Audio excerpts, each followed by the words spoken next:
குறிப்பா நல்ல ஒரு இடம் வேணும். அவங்க ஜெபம் பண்ணுங்க.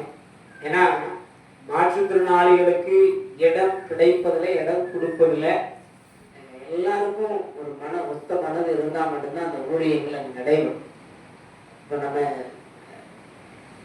பணங்களை செலவழிக்கிறோம், நேரங்களை செலவழிக்கிறோம். 100க்கும் மேற்பட்ட மாற்றுத்திறனாளிகள் குடும்பமா வராங்க. ஆனா நம்ம தொடர்ந்து ஜெபிப்பதற்கு நல்ல ஒரு இடத்தை தேவன் நமக்கு தரணும். அவங்களுக்கும் விருப்பமா இருக்கும். நம்ம இந்த கோயில்பட்டியில இப்படிதான் ஒவ்வொரு இடத்தையா அங்க நடத்தி இங்க நடத்தி எத்தனை ஆண்டு காலம் இந்த ஷெட்டு போட்டதுக்கு அப்புறம் தான் எப்ப நிம்மதியா மாசம் ஆரம்பிச்சோம்.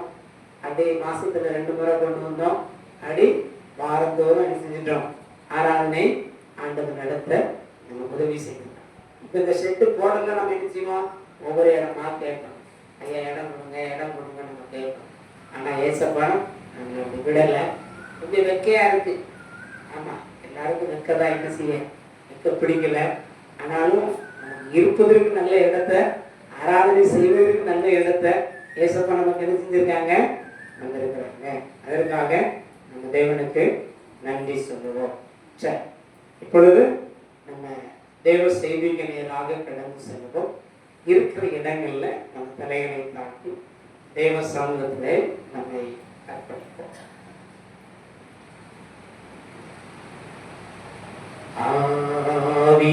ஆவியானவரே, அன்பின் ஆவியானவரே, இப்போம் வாரும், இறங்கி வாரும் எங்கள் மத்தியிலே. இப்போம் வாரும், இறங்கி வாரும் எங்கள் மத்தியிலே. இந்த வேளையிலே எங்கள் மத்தியிலே நீர் இறங்கினாங்க. அப்படியே ஏசப்பட்ட கேளுங்க, என்கிட்ட பேசுங்கப்பா. உங்க மெல்லிய குரலை நான் கேட்கணும்னு விரும்புறேன். நீங்க காலையில வந்ததுல இருந்து ஏசப்பா எனக்கு அது வேணும் இது வேணும்னு கேட்டுட்டேன். ஆனா இப்போ ஏசப்பா உங்ககிட்ட பேசணும்னு ஆசைப்படுறாங்க.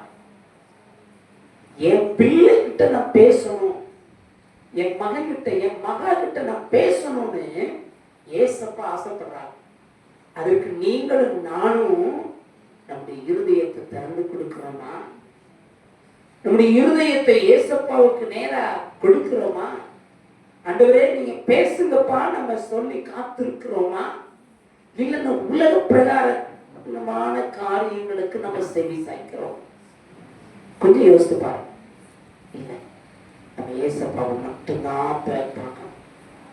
நாம ஊழியக்காரனை பார்க்காங்க, நான் என்ன பேசுறேன், நான் என்ன செய்றேன் பார்க்கறாங்க. பேசுறது நான் கிடையாதுங்க. ஏசப்பா உங்ககிட்ட என்ன சொல்ல போறாங்களோ அதுதான் என்கிட்ட சொல்ல போறாங்க. என்னுடைய சுயாதீன வார்த்தைகள் ஒன்று கூட இருக்கக்கூடாது. முழுமையா ஏசப்பா மட்டுமே செயல்பட வேண்டும்.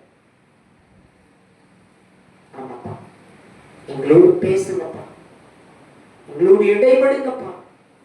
உங்க நல்ல குரல் எங்களுக்கு கற்றுத்தர. நாம் எவைகளை விட்டுவிட வேண்டும், எவைகளை கடைபிடிக்க வேண்டும், எவைகளை பின்பற்ற வேண்டும் என்று சொல்லிக் கொடுங்கப்பா. நீங்க மட்டும் மகிழ்ப்படுங்க. மனிதன் அப்பத்தினாலே மாத்திரமல்ல, தேவனுடைய வாயிலிருந்து புறப்படும் ஒவ்வொரு வார்த்தைகளினாலே பிழைப்பான் என்று சொல்லுடைய வேதவசனம் இருக்கு. கற்றுக்கொடு. இயேசு கிறிஸ்துவின் நாமத்தில் ஜெபிக்கிறோம் நல்ல பிதாவே. ஆண்டவர் நாமம் மகிமைப்படுவதாக. இந்த நாளிலே தேவன் நம்மோடு ஒரு குறிப்பிட்ட நபரை குறித்து நம்மோடு பேசுகிறார். நம்ம ஊழியத்தினுடைய பெயர் என்ன? நம்ம ஜெபக்குழுடைய பெயர் என்ன? ஏனோக்கு ஜெபக்குழு. நம்ம அரசால் அங்கீகாரம் பெற்றது ஆனி ஜேன் ஆஸ்கில்பமையா. அது ஒரு மிஷனரியுடைய அம்மா. ஊழியத்தினுடைய பெயர் ஏனோ. இந்த ஏனோக்கை குறித்துதான் இந்த நாளிலே நாம் கற்றுக்கொள்ள போகிறோம். இந்த ஏனோக்கினுடைய வரலாறு உங்களுக்கு தெரிந்திருக்கலாம். ஏற்கனவே நான் இதை குறித்து பேசியிருக்கிறேன். ஒவ்வொரு ஆதியாகமத்திலிருந்து ஆதாமை குறித்து, நோவாவை குறித்து, தாவீதை குறித்து, கடந்த வாரம் தாவீதை பார்த்தோம், தானியேலை குறித்து, இப்படி ஒவ்வொன்றா நம்ம கற்றுக் கொடுத்துக்கிட்டு. ஆனால் நம்முடைய ஊழியத்தினுடைய பெயர் ஏனோக்கு. அப்ப ஏனோக்கி என்கிற ஒரு மனிதன் பூமியிலே வாழ்ந்தான். அந்த ஏனோக்கை குறித்து எத்தனை பேருக்கு நல்லா தெரிந்திருக்கும் தெரியும். எனக்கு குறிச்சு எத்தனை பேருக்கு நல்லா தெரியும்? எல்லாருக்கும் நல்லா தெரியுமா? ஆண்டனி சொல்லக்கூடாது. ஆண்டனி அவர் பைபிள் காலேஜ் படிச்சிருக்காரு. ஆமா. சரி, அப்போ பைபிள்ல ஆதியாகமம் 1ஆம் அதிகாரத்திலிருந்து நீங்க வாசித்து பார்த்தா பூமி உண்டானதை குறித்து, பூமி உருவானதை குறித்து, தேவன் இந்த உலகத்தை எவ்வாறு படைத்தால் என்பதை குறித்து திட்டமும் தெளிவுமாக தேவன் சொல்லியிருக்கிறார். புவியியல் பாடத்துல வித்தியாசமா போட்டிருப்பாங்க. அது நம்ம படிக்கும் போது இருந்ததெல்லாம் இப்ப மாத்திட்டாங்க.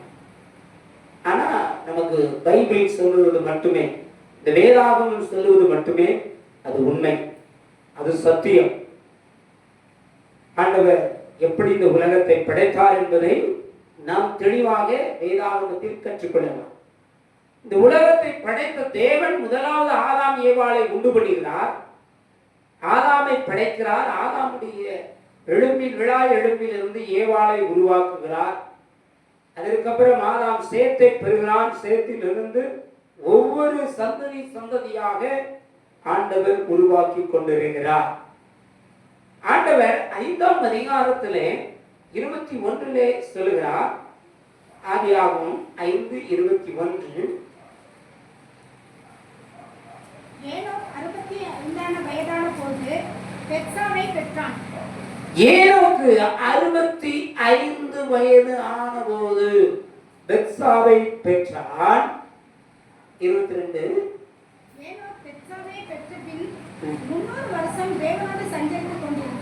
இதுதான் ரொம்ப முக்கியம்.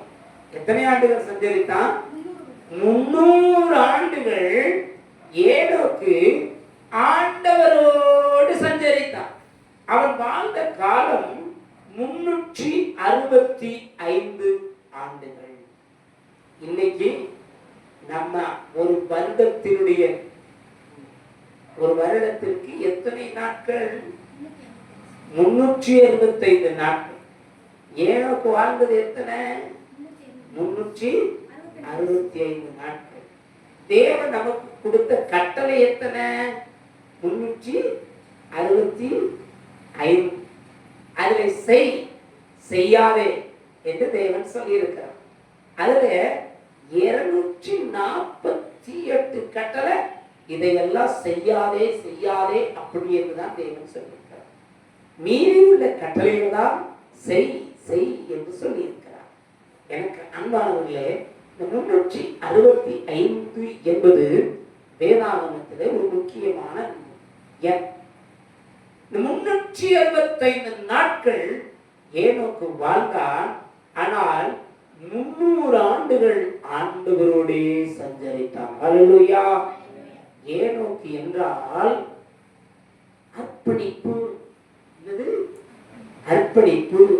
இன்னொன்று, ஆண்டவருக்கும் ஏனோக்குக்கும் இடையே உள்ள இடைவெளியை நாளுக்கு நாள் குறைந்தது. இடைவெளி குறைந்தது. குறைந்தால் மட்டும்தான் நம்ம ஆண்டவரோட என்ன செய்ய முடியும்? சஞ்சரிக்க முடியும். இடைவெளி வந்துருச்சுன்னா என்ன வந்துடும்? சண்டை வந்துடும். என்ன வந்துடும்? சண்டை. ஆனா எப்படி ஐயா ஏனோக்கு தேவனோடு சஞ்சரித்தான்? 300 வருஷம். 1-2 வருஷம் இல்ல, இன்னும் 1-2 நாள் அல்ல, மாதங்கள் அல்ல, வருஷங்கள் அல்ல. எத்தனை வருஷம்? 300 வருஷம். இன்னைக்கு நம்ம ஜனவரி 1ஆம் தேதி எடுக்கிற உடன்படிக்கையில எத்தனை பேர் நம்ம நிலைத்து நிற்கிறோம்? என்பதை சற்று நம்ம எண்ணி பார்க்கக்கூடிய சூழ்நிலையில் இருக்கிறோம். அப்படிதானே? ஜனவரி 1ஆம் தேதி அந்த வாக்குத்தத்த அட்டையை எடுத்த உடனே நானு இந்த ஆண்டு இப்படியெல்லாம் இருப்பேன், இந்த வருஷம் நான் இப்படியெல்லாம் இருப்பேன் அப்படின்னு சொல்லிட்டு அதை எத்தனை நாள் கடைபிடித்தவர்கள் இருக்கிறார். நான் காலை மாலை பைபிள் வாசிப்பேன், என் வீட்டில் காலை மாலை இரவு ஜெபம் நடக்கும், குடும்ப ஜெபம் நடக்கும் அப்படின்னு பல பேர் பல தீர்மானங்கள் எடுத்திருப்பார். ஆனால் தீர்மானத்தில் எத்தனை பேர் நிலைத்திருக்கிறார்கள் என்று தெரியவில்லை. ஆனால் ஏனோக்கு ஒரு தீர்மானத்தை எடுக்கிறான், 300 ஆண்டுகள் ஆண்டவரோட சஞ்சரிக்கிறான். சங்கீதம் 26:7 இடத்துல வாசிங்க. சங்கீதம் 26:7.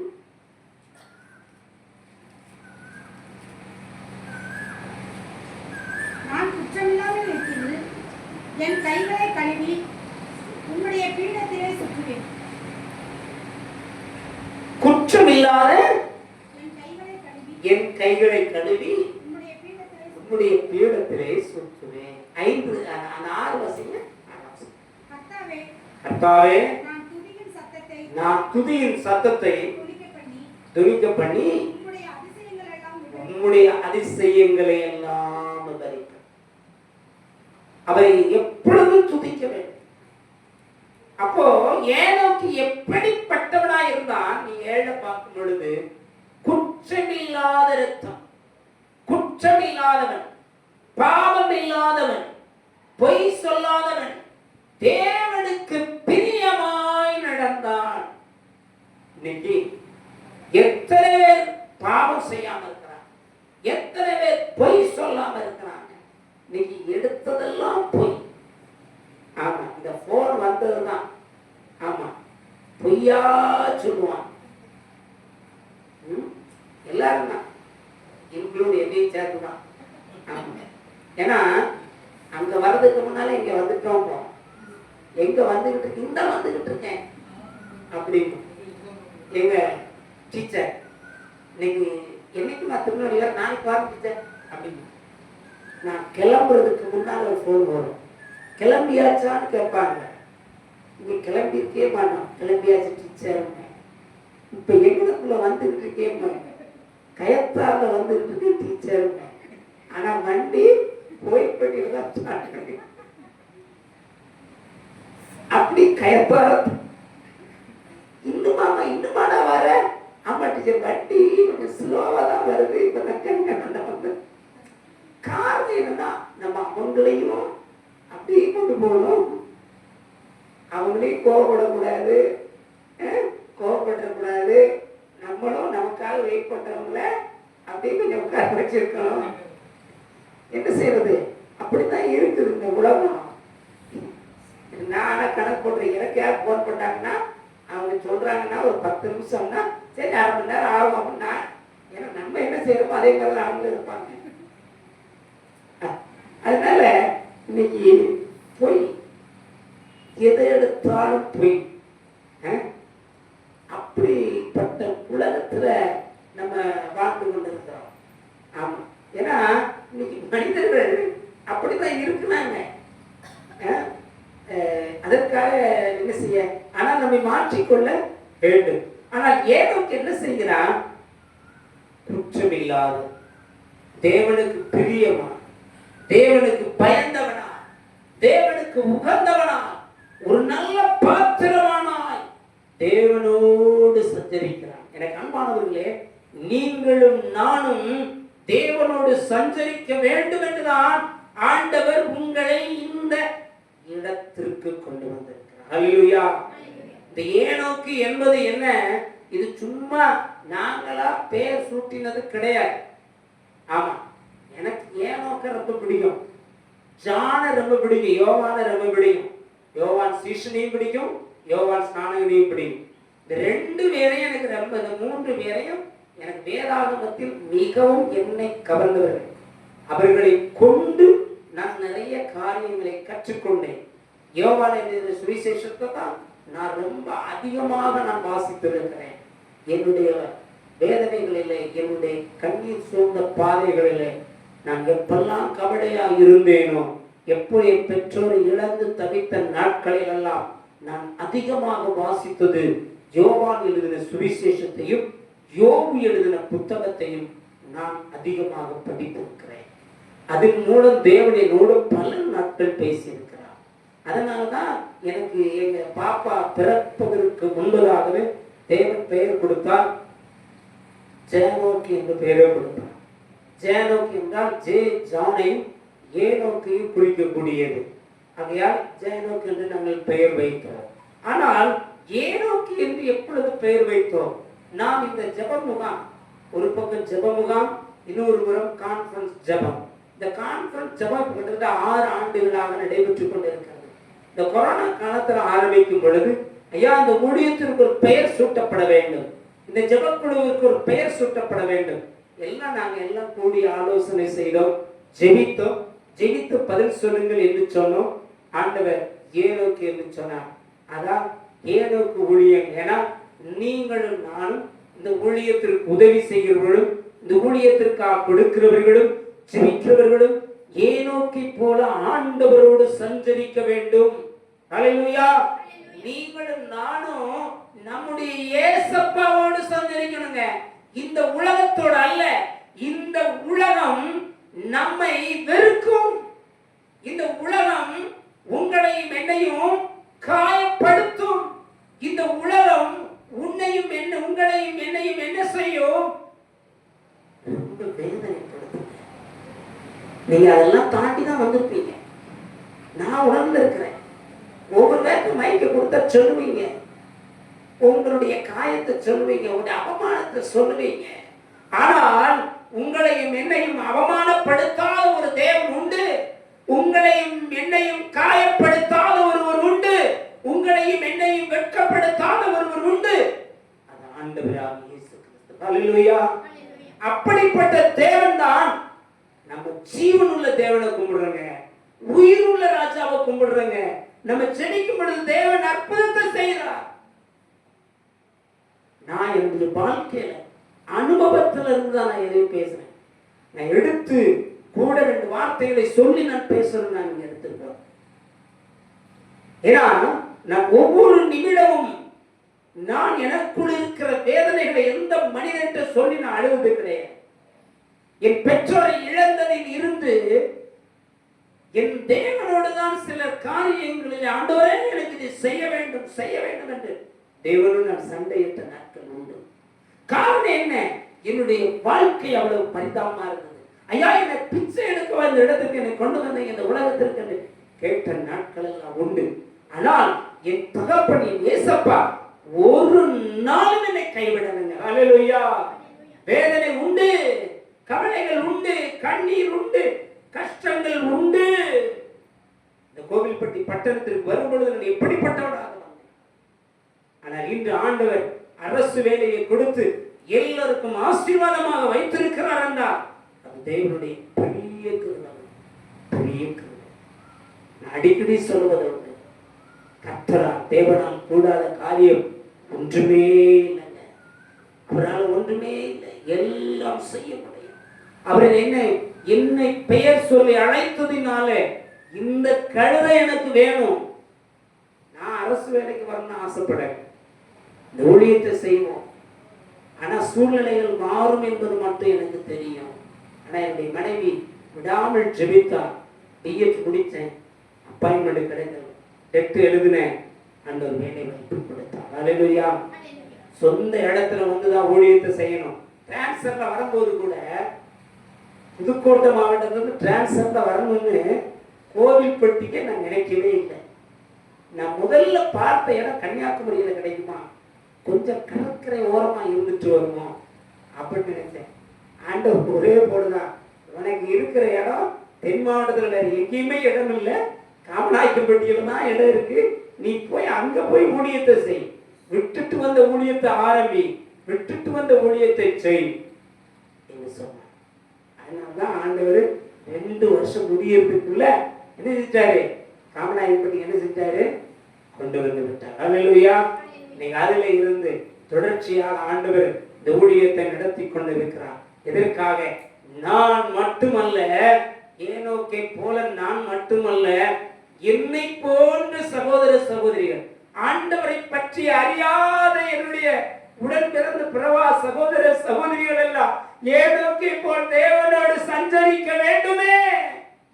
ராமநாதபுரத்திலிருந்து ஒரு சகோதரி அழுகிறா, ஐயா எனக்கு கண் தெரியலையா, ஆனால் என்னுடைய குடும்பம் ஒரு நபருக்கு கல்யாணம் முடித்து கொடுத்து விட்டார்கள், நான் MBA பட்டதாரி, நான் ஈரோடிலே கட்டி கொடுத்து அங்கு வாழ்ந்து ஒரு பிள்ளையை பெற்று, ஆனால் ஒரு முறை ரயில்வே டிராக்கில் விழுந்ததுனால இடுப்புக்கு கீழே என் கால்கள் செயலிழந்து விட்டது.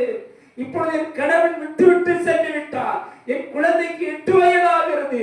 நான் திருச்சபைக்கு போக முடியல, ஐயா கண் தெரியல, கால்கள் நடக்க முடியல, எந்த ஊழியக்காரனும் வந்து என்னை விசாரிக்கவில்லை.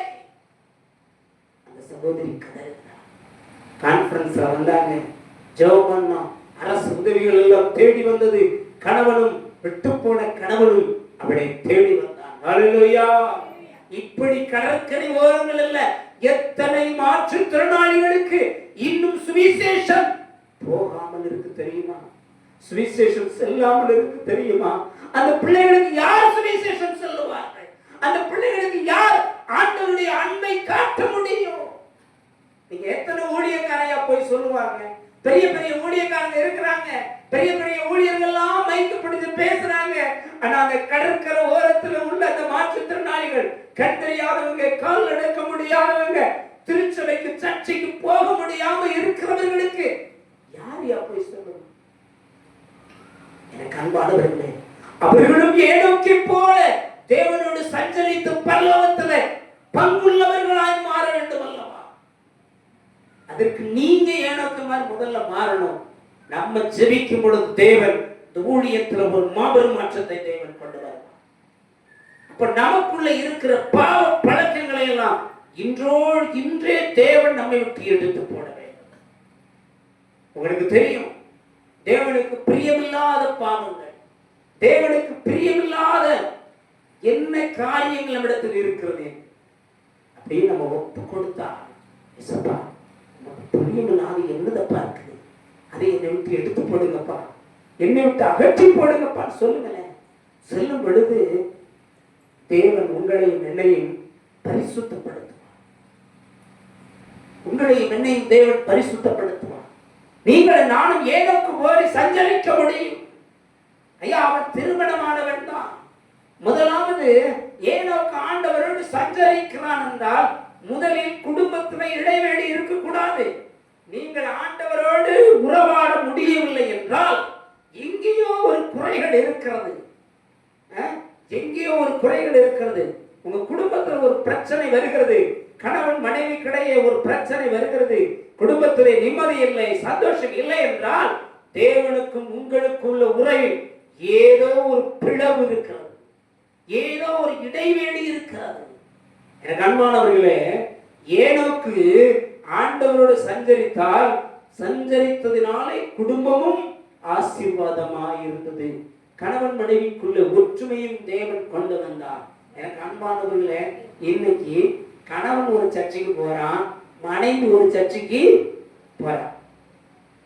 ஒரு நபர் எங்களோட பேசினார். சில ஆண்டுகளுக்கு பிறகு அவர் ஒரு அரசு அதிகாரியா இருக்கிறார், அவருடைய மனைவி ஒரு அரசு ஆசிரியராக இருக்கிறார். கேட்டேன், நீங்க எந்த சர்ச்சைக்கு போறீங்க, உங்க மனைவி எந்த சர்ச்சைக்கு போறாங்க அப்படின்னு. நான் இந்த சர்ச்சைக்கு போறேன், மனைவி இந்த சர்ச்சைக்கு போறா. வெட்கமா இல்ல? கணவன் ஒரு சர்ச்சை, மனைவி ஒரு சர்ச்சை, இதான் உலகம். 2 பேரும் ஒவ்வொரு பக்கம் எப்படி போக முடியும்? கணவன் மனைவி ஒரே சரீரமா இருக்கிறார்கள் என்று சொல்லி யார் சொல்றா? வேதாகமம் சொல்லுகிறது. யார் சொல்லுது? பைபிள் சொல்லுதியா? சரீரத்தை 2 பிக்க முடியுமா? முடியாது. அப்ப கணவனும் மனைவி எங்க ஒரு ஆளே இருக்கு. இன்னைக்கு நாங்கெல்லாம் இருக்கிறோம் 2 பேரும். இன்று வரை சில சபைக்கு கூப்பிடுவாங்க, ஐயா கொஞ்சம் வாங்க, நான் சொல்லுவேன் பிரசங்கத்துக்கு வா, ஆராதனைக்கு வர மாட்டேன். இந்த சர்ச்சில் பிரசங்கம் பண்ணணுமா வாரம், வொர்ஷிப் நடத்தணுமா வாரம். ஆனால் எங்களுக்குன்னு ஆண்டவர் சொன்ன ஒரு சபையை கொடுத்திருக்கிறார். சிஎஸ்சி திருச்சபைக்கு போறோம். இங்க ஆண்டவர் மாற்றுத்திறனாளிகள் மத்தியில் ஊழியம் செய்ய ஒரு சபையை கொண்டு பண்ணியிருக்கிறார். இதை தவிர எங்க நாங்க என்ன செய்ய மாட்டோம், போக மாட்டோம். எங்க போனாலும் குடும்பமா தான் போகணும், தனியா போக கூடாது. நீ தனிமையாக இருப்பது நல்லதல்லன்னு சொல்லிதான் ஆண்டவர் எழுதியிருக்கிறாரு. எழுதியிருக்காரு, குடும்பத்தை ஏற்படுத்தி இருக்கிறார். அப்ப குடும்பத்தை கொடுத்த தேவன், நீ குடும்பத்தை விட்டுட்டு ஓடனா என்ன அர்த்தம்? எங்க உன்னோட தேவனுக்கு உனக்குள்ள உறவு எப்படி இருக்கும்? ஆண்டவர் சொன்னதையே நீ செய்யல. நீங்க நிறைய பேர் அப்படித்தான் இருக்கிறாங்க. ஆனா நாம் அப்படி இருக்கக்கூடாது. தேவனுக்கும் நமக்கும் உள்ள உறவு நாளுக்கு நாள் நேரத்துக்கு நேரம் அதிகரித்துக் கொண்டே இருக்கும். இன்னைக்கு 5 நிமிஷமா, நாளைக்கு 10 நிமிஷம், அடுத்து 15 நிமிஷம், 20 நிமிஷம், அப்படி கூட்டிக்கிட்டே போகும். எப்பெல்லாம் நேரம் கிடைக்குதோ அப்பெல்லாம் என்ன செய்யுங்க, ஜெபம் பண்ணுங்க. எப்பெல்லாம் நேரம் கிடைக்கும், என்னையா ஜெபம் பண்ண, தேசத்துக்கு ஜெபம் பண்ணுங்க. இன்னைக்கு இந்த ஈரான் பிரச்சனைக்கு ஜெபம் பண்ணுங்க. எவ்வளவு பிரச்சனை, அமெரிக்கா குண்டு போடுது, பல காரியங்கள், விபத்துக்கள், எங்க பார்த்தாலும் விபத்துக்கள், ஆக்சிடென்ட், வாலிப பிள்ளைகள், அதுக்கப்புறம் சின்ன பிள்ளைகளுடைய பாலியல் தொந்தரவு, எங்க பார்த்தாலும் சிறு பிள்ளைகளுக்கு பாதுகாப்பு இல்லை, வாலிப பெண்களுக்கு பாதுகாப்பு இல்லை. இப்படி ஒரு மோசமான சூழ்நிலையில் நாம் வாழ்ந்து கொண்டு இருக்கிறோம்.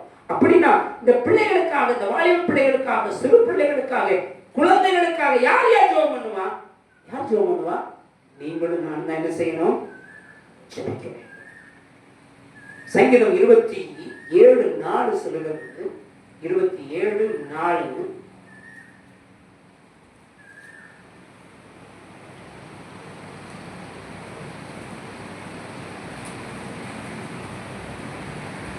27:4 கர்த்தரிடத்தில் ஒன்றை கேட்டேன், அதை நாடுவேன். நான் கர்த்தருடைய மகிமையை பார்க்கும்படியாக அவருடைய ஆலயத்தில்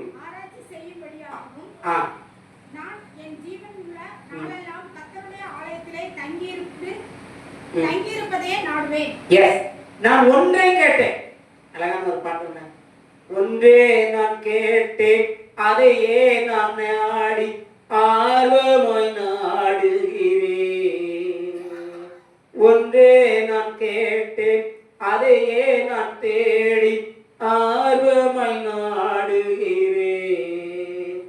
அந்த அப்பா பிதாவே, அன்பான தேவா, அருமை ரட்சகரே, ஆவியானவரே, இந்த பாட்டுல நான் ஒன்றே ஒன்றுதான் கேட்டேன், அதையே நான் தேடி நாடி ஓடுகிறேன். அதைத்தான் தேவன் நமக்கு நிறைவேற்றுவார். எனக்கு ஒன்றே ஒன்றுதான், நான் உங்களோடு சஞ்சரிக்கணும் அப்பா, நான் ஏசப்பாவோடு சஞ்சரிக்கணும். ஏசப்பாவோடு ஏனோக்கு சஞ்சரித்ததுனால ஏனோக்கு எதை காணல, மரணத்தை காணவில்லை. ஹல்லேலூயா. அவன் சாகலங்க, அவன் மரணத்தை பார்க்கல, ஆண்டவரோடே சஞ்சரித்து விட்டான். ஹல்லேலூயா. பாத்தீங்களா எவ்வளவு பெரிய பாக்கியம். இன்னைக்கு செத்த உடனே போய் அடக்கம் பண்றாங்க. ஏனோக்குக்காக அல்ல, ஏனோக்கு ஆண்டவருடைய சஞ்சரித்து விட்டான், அப்படியே காணாமல் போய்விட்டான். எனக்கு அன்பானவர்களே, அவருடைய ஆலயத்தை நாட வேண்டும். அவருடைய ஆலயத்திலே வாஞ்சையுள்ளவர்களாக இருக்கணும். நீங்க ஒவ்வொரு பேரும் ஆண்டவரை தேடுதலை எவ்வளவு முக்கியத்துவம் கொடுக்கிறீங்க, ஆலயத்துக்கு வருவதற்கு நீங்க எவ்வளவு முக்கியத்துவம் கொடுக்கிறீங்க. இந்த வாய்ப்பெல்லாம் இங்கெல்லாம் கிடையாது. இன்னைக்கு நமக்குள்ள ஒரு ஃபெலோஷிப், ஒரு ஐக்கியம் இருக்கு. மாற்றுத்திறனாளிகள்லாம் அந்த இடத்துக்கு வாரோம், ஆண்டவர் ஆராதனை செய்கிறோம். நல்ல உள்ளங்களை தேவன் கொடுத்திருக்கிறார். நமக்கு இப்படிப்பட்ட உதவிகள் கிடைக்கிறது. யாருக்கு இல்லாத ஒரு பாக்கியம். நான் படிக்கிற காலத்துலலாம் கிடையாது. பாதிதான் நான் சர்ச்சுக்கு போகலை. ஏன்னா நான் போய் எனக்கு மன வேதனை, யார் நம்மகிட்ட பேச மாட்டாங்க, அது எதுக்கு நம்ம அங்கே போய்கிட்டு அப்படின்னு வீட்டிலே நான் இருக்கிற நாட்கள் உண்டு. வேலை கிடைச்சா பிஎட் படித்த அப்புறம்தான் கொஞ்சம் போக ஆரம்பித்தேன். ஏன்னா எங்கள் அப்பா அம்மா இறந்தா பிறகு எனக்கு அவ்வளோ சர்ச்சைக்கு போகுது, கோயில்பட்டி வந்தா பிறகு எனக்கு அவ்வளோ போகிறது இல்லை. ஏன்னா எல்லாரும் பெரிய படித்த பட்டதாரிகள் வருவார்களே, நம்மளை ஒரு மாதிரி பார்ப்பாங்களே அப்படின்னு நினைத்த நாட்கள் உண்டு. ஆனா ஏசப்பா ஒரு திறந்த வாசலை கொடுத்தார், வேலையை கொடுத்தார். திறந்த ஆலயத்துக்கு போய்கிட்டு இருந்தோம். நம்மள மாதிரி மாற்றுத்திறனாளிகள் எத்தனை பேர் இப்படி வீட்டில் இருப்போம்? அவங்கெல்லாம் சர்ச்சைக்கு போகணும்ல, அவங்கெல்லாம் ஞாயிற்றுக்கிழமை ஆண்டவர் ஆராதனை செய்யணும்ல அப்படின்னு சொல்லிதான் இந்த ஆராதனை நம்ம ஆரம்பிக்கிறோம். பாத்தீங்களா, ஏசப்பா எவ்வளவு நல்லவரா இருக்கிறார். இன்னைக்கு ஏனோக்க போல நீங்களும் நானும் சஞ்சரிக்கணும். ஏனோக்க போல நம்ம ஆண்டவரோடு வாழ வேண்டும். நம்ம ஜெபம் பண்ணுமா? எல்லாரும் முடிந்தவர்கள் எழுச்சிப்பாங்க, முடிஞ்சவங்க ஆண்டவர்கிட்ட ஒப்பு கொடுப்போமா? ஏசப்பா, என்னை ஒப்பு கொடுக்கிறேன், என்னை உமக்கு ஒப்பு கொடுக்கிறேன், என்னை மாற்று, என்னை மாற்று. நீங்க ஒரு தேவைகளோடு இந்த இடத்துக்கு வந்திருக்கலாம். உங்க தேவைகளை ஏசப்பா பார்த்துட்டார். நீங்க இப்போ ஒப்பு கொடுங்க, வாயை திறங்க. யார் வாயை மூடிக்கிட்டு இருக்கிறாங்க? இது நீங்க ஏசப்பாட்ட கேட்கிற நேரம். ஒரு 5 நிமிஷம் கேட்க போறீங்க. ஆமா, ஏசப்பா எனக்கு இந்த வாரத்தில் இன்னதெல்லாம் வேணும், எனக்கு நல்ல சுகம் வேணும், பலம் வேணும், உழைப்பதற்கு எனக்கு உதவி செய்யுங்க. நீங்க கேளுங்க. உங்க கவலைகள், உங்க கண்ணீர் எல்லாவற்றையும் ஏசப்பா அறிந்திருக்கிறான். நம்ம யார் இந்த உலக மனிதர்கிட்ட சொல்ல வேண்டாங்க. இந்த உலக மனுஷனுக்கு நீங்க சொன்னீங்கன்னா அவங்க நம்ம கேவலமா பார்ப்பாங்க, ஏளனமா பார்ப்பாங்க, நம்மளை வெட்கப்படுத்துவாங்க. நம்ம மூஞ்சிக்கு முன்னால ஒண்ணு பேசுவாங்க, பின்னால ஒண்ணு பேசுவாங்க. அப்படிப்பட்ட உலகத்துல தான் நம்ம இருக்கிறோம். ஆனா இப்ப நீங்க வாயை திறந்து ஏசப்பா எனக்கு உதவி செய்யுங்க, ஏசப்பான்னு கூப்பிடுங்க, ஏசப்பான்னு கூப்பிடுங்க, ஏசப்பான்னு கூப்பிட கூப்பிட கூப்பிட கூப்பிட ஏசப்பா உங்க தேவைகளை சந்திப்பார், உங்களை மாற்றுவார், இன்னைக்கு அற்புதத்தை செய்வார். இந்த இடத்தை விட்டு ஏசப்பா யாரையும் வெறுமையாய் அனுப்ப மாட்டார், யாரையும் வெறுமையாய் அனுப்ப மாட்டார். முழுமையான ஆசீர்வாதத்தோடு, முழு பலத்தோடு, முழு சுகத்தோடு ஆண்டவர் இந்த இடத்தை விட்டு உங்களை அனுப்ப போறார். ஏசப்பான்னு கேளுங்களேன், ஏசப்பான்னு வாயை திறந்து கேளுங்களேன், ஆண்டவர்கிட்ட பேசுங்க. உங்க வாயை மூடாதங்க, யாரும் வாயை மூடாதங்க. நீங்க வாயை மூடினீங்கன்னா ஏசப்பா உங்களுக்கு அற்புதத்தை செய்ய முடியாது.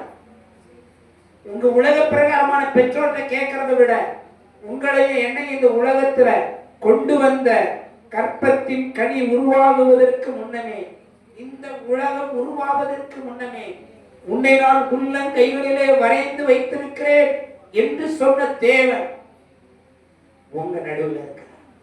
நீங்க கேளுங்க. கேட்கும் பொழுது தேவன் அற்புதத்தை செய்வான், தேவன் அதிசயத்தை செய்வான். அப்படி இந்த பாடலை பாடும் பொழுது நீங்க ஒப்புக்கொடுங்க. அல்லேலூயா.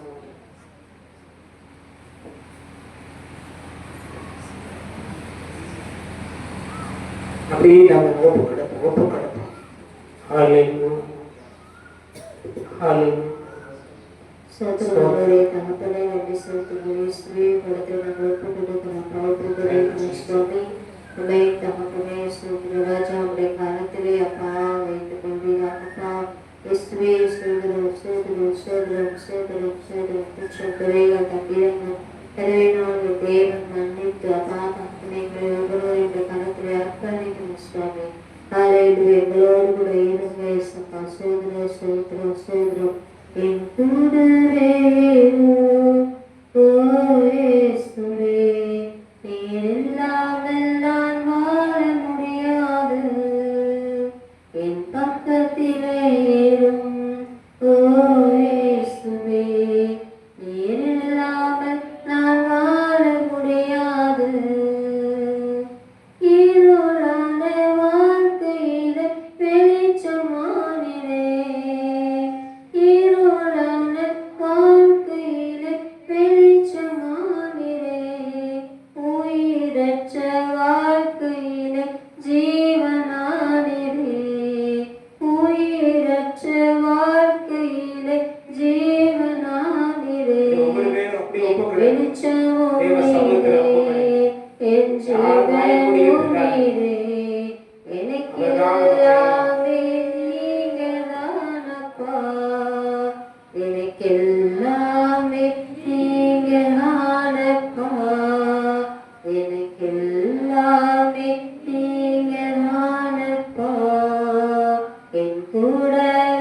இரும் ஓ இயேசுவே என் பக்கத்திலே இரும் ஓ இயேசுவே எனக்கெல்லாமே நீங்க தானப்பா ஆமென் இயேசுவே ஸ்தோத்திரப்பா எங்க கூடவே இருங்கப்பா ஆமென் எங்களை நடத்துங்கப்பா நடத்தி சொல்லுங்கப்பா ஆலோசனை தருகிறவர் ஆமென் தகப்பனே பாதுகாப்பின் தேவன் எங்கள் ஜீவனின் அதிபதி எல்லாம் நீங்க தான் சுவாமி நடத்துங்கப்பா உடைய கரத்திலே ஒப்பு கொடுக்கிறோம்ப்பா வந்திருக்கிற பிள்ளைகளை பேர் பேராக ஆசீர்வதியும் எல்லாருடைய தலையிலே நீர் கை வைத்து ஆசீர்வதிக்கா நீர் அப்பா நடத்துவீராகப்பா ஆமென் நம்மளுடைய கரத்திலே ஒப்பு கொடுக்கிறோம்ப்பா இயேசுவின் நாமம் ஆமென் எல்லாம் வரணும். ஆனா அந்த வீடியோ ஆஃப் பண்ணிட்டு அது ஒரு 2 நிமிஷம் ஆயிடும். ஆஃப் பண்ணிட்டீங்களா?